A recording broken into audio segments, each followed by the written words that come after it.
Say salam, say shalom when you meet.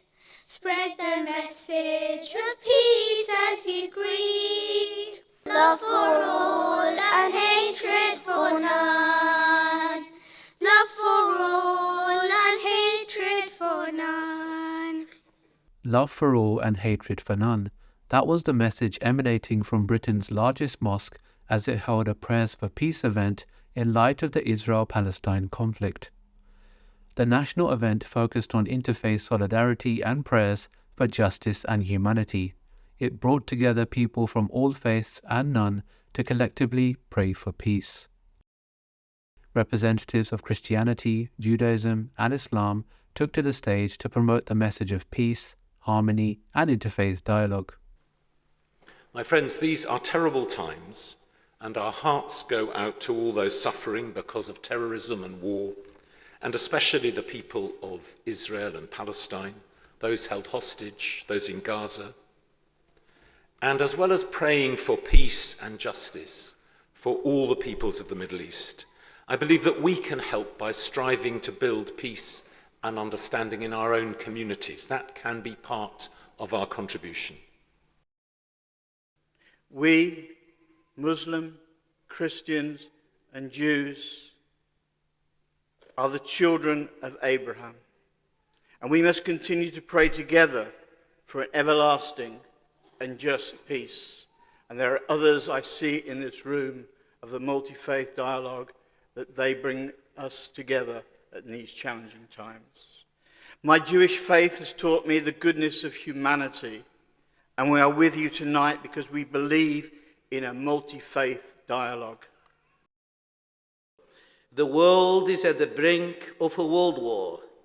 The fire of human aggression, tyranny, and ruthlessness have not been quenched. While Hamas, contrary to the Islamic teachings, had absolutely no right to take the lives of the innocents, Israel has absolutely no right to do injustice to the innocent people of Palestine, which rate is possibly 6 times higher than the loss of Israeli lives, depriving them of water, sustenance, and medical care.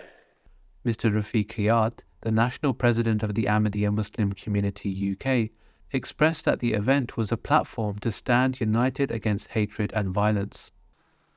We are honored this evening that we have leaders from all faiths. You've heard a number of them speak this afternoon very eloquently.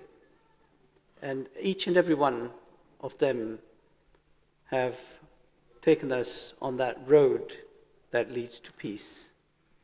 And we hope and pray that all of us, Christians, Muslims, Jewish, Sikhs, Hindus, who are here today in solidarity, that we see Allah's special favors today, because the world that we're living in is torn with conflict.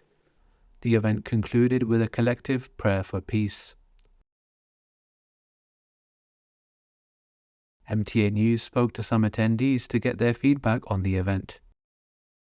To come here and to pray for divine intervention, as was said, is so important, and to not only call for what has to happen now, there has to be the aid getting in now, there has to be a de-escalation of violence, but also for that long-term peace. There was a very strong message that came out of the meeting tonight, and that is that all of the parties involved in this conflict, whether it's the Israelis or Hamas on the Palestinian side, need to stop fighting.